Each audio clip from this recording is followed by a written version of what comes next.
Friends, welcome to Delta News. Telugu Desam ప్రభుత్వంతోనే అభివృద్ధి సంక్షేమం సాధ్యమవుతాయని మార్కెట్ యార్డ్ మాజీ చైర్మన్ వంగా సాంబిరెడ్డి అన్నారు. శనివారం కొల్లిపర మండల పరిధిలోని వల్లభాపురంలో ఎన్టీఆర్ భరోసా పెన్షన్లను పంపిణీ చేశారు.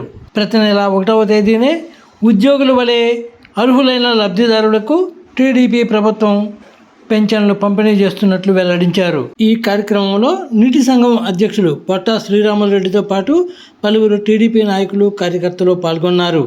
కొల్లిపర మండల పరిధిలోని చక్రాయపాలెంలో ఎంపీడీఓ వి విజయలక్ష్మి లబ్ధిదారులకు పింఛన్లు అందజేశారు.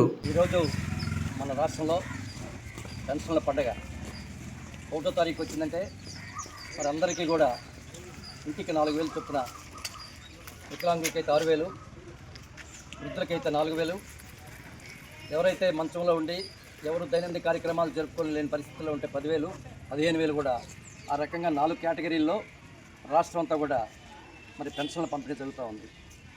గవర్నమెంట్ ఉద్యోగస్తులకు ఏ రకంగా ఉందో పెన్షన్లు ఇవ్వటం, ఉద్యోగం శాలరీ ఇవ్వటం అనేది ఆ రకంగా పెన్షన్ పంపిణీ మన రాష్ట్రంలో జరుగుతూ ఉందంటే మరి చంద్రబాబు నాయుడు గారు, లోకేష్ బాబు గారు ముందు చూపు. గత లేకుండా అన్నీ కూడా ఉద్యోగ వసతులు కల్పిస్తాం, ఇండస్ట్రీస్ తెస్తాం, ఆదాయాన్ని పెంచుతాం, ఆదాయాన్నే సంక్షేమ కార్యక్రమాలు చేస్తామని చెప్పి ఈరోజు భోగాపురం విమానాశ్రయం ఓపెన్ అవుతూ ఉంది. పోలవరం బ్రహ్మాండంగా అభివృద్ధి చెందుతూ ఉంది. మరి అమరావతి బ్రహ్మాండంగా అభివృద్ధి చెందుతూ ఉంది. ఈరోజు వర్షాభావ పరిస్థితులు ఉంటే పట్టిసీమ ద్వారా నీళ్ళు వస్తూ ఉన్నాయి.